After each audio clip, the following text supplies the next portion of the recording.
चीज़ें होती है जो आपका आगे बढ़ाती हैं, बहुत आगे ले जाती हैं, लेकिन उसके वही है, कुछ चीज़ों का होना वाकई बहुत ज़रूरी होता है। फिर एक्सपीरियंस आपका, आपकी नॉलेज। जैसे मेरा मानना है कि मैं कभी, मैं आई एम सॉरी टू से, बट मेरा खुद का मानना है कि मैं लक पे बिलीव नहीं करता हूँ। मेरे सामने आज तक मेरे सामने लकीली कोई चीज़ नहीं हुई कि मैं लकीली यहाँ तक पहुँच गया। आज जो आप प्रोमो देख रहे थे, जो क्लिपिंग्स देख रहे थे मेरी, मैं लकीली नहीं पहुँचा हूँ यहाँ पे। मैंने उसके लिए मेहनत की है, मैंने उसके लिए नॉलेज इकट्ठी की है, मैंने उसके लिए ट्रेनिंग ली है। अगर लक पे डिपेंड करता ना मैं, तो अपने एक रूम में रहता, देखते हैं यार लक जब होगा तो हो जाएगा, ऐसे थोड़ा ना होता है। बाला साहब ठाकरे का जब मैंने रोल किया तो वो लकीली नहीं हो गया। उसके लिए 1 महीना में पहले हारमोनियम पे बैठा मैं कि बाला साहब कहाँ से बोलते हैं, उनका सुर क्या है, उनका टेक्सचर क्या है, उनकी वॉइस का, उनकी वॉक कैसे है, वो चलते कैसे हैं, उनका वेट किस चीज़ पर ज़्यादा डिपेंड करता है। हर आदमी का जो वेट होता है, किसी का थाइस पे होता है, किसी का फुट पे होता है, किसी का बट पे होता है वेट, किसी का कमर पे होता है। हर आदमी का एक वेट शिफ्ट करने का एक अलग तरीका होता है। तो हम लोग इतनी डिटेल में जाते थे कि बाला साहब किन चीज़ों पे वेट कर रख के चलते हैं, ऐसे चलते हैं, कोई या तो ऐसे चलते हैं या ऐसे चलते हैं, ये इस तरह की बहुत सारी डिटेल होती है। जब आप जाते हैं तो बहुत सारी चीज़ें पता चलते हैं। मेरे सामने इतने चैलेंज थे जब मैं बाला साहब का रोल कर रहा था, तो वो मिमिक्री भी नहीं होनी चाहिए, कॉपी भी ना हो। जैसे अमूमन अक्सर होता है जब हमारे यहाँ बायोग्राफी की जाती है तो हम कॉपी कर देते हैं। उसकी कॉपी करना मतलब, अगर हम किसी की कॉपी कर रहे हैं या मिमिक्री कर रहे हैं तो वो वीकनेस समझी जाती है कि आप वीक एक्टर हो।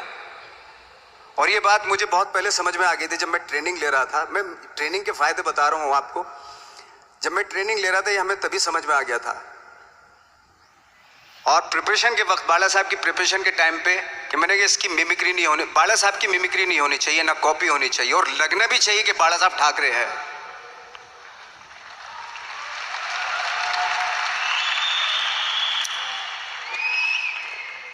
क्योंकि चैलेंज ये था कि हजारों लाखों वीडियोस हैं बाला साहब ठाकरे के, हर आदमी ने देखे हुए हैं, सब ने देखे कि बाला साहब कैसे बोलते हैं, कैसे हाथ को ऐसे ले जाते हैं। एक बार ये हुआ था कि मैं जब इसकी शूटिंग कर रहा था, ठाकरे मूवी की शूटिंग कर रहा था मैं, तो उद्धव साहब ठाकरे जो है वहाँ पे आ गए थे, वैनिटी में बैठे थे मेरे सामने। तो मेरा हाथ ऐसे था, इट्स लाइक दैट। तो बोले आपने हाथ ये ऐसे क्यों रखा हुआ है? मैंने, उनका हमेशा ऐसे ही रहता था हाथ। तो और यही वो क्या होता था, वो सिगार पीते थे, और सिगार ऐसे पिया जाता है कुछ ऐसे, और इसलिए उनका हाथ हमेशा नॉर्मली भी रहता था तो ऐसे रहता था।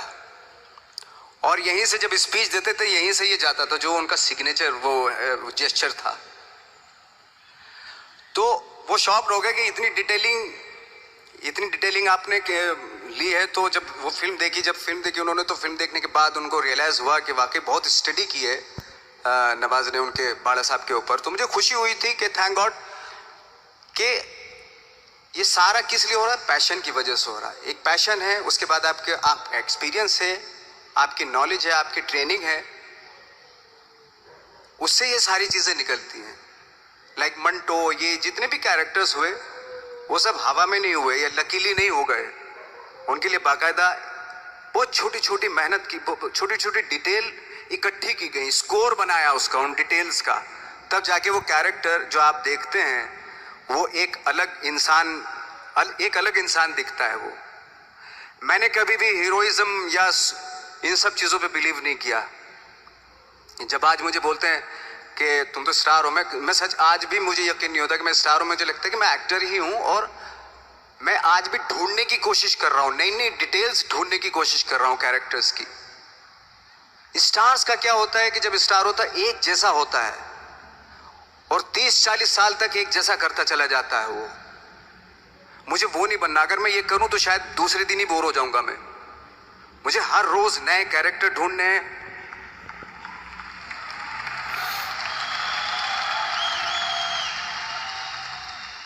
लोगों के बीच में रहना है, क्योंकि लोगों ये बीच में रहने से बहुत सारी चीजें मिलती हैं।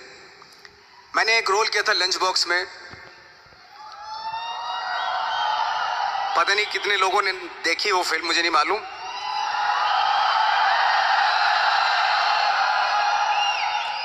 उसका कोइंसिडेंट ऐसा हुआ कि मेरा जो दोस्त था, जो मेरे रूम पार्टनर स्ट्रगल के टाइम पे मेरे साथ रहता था,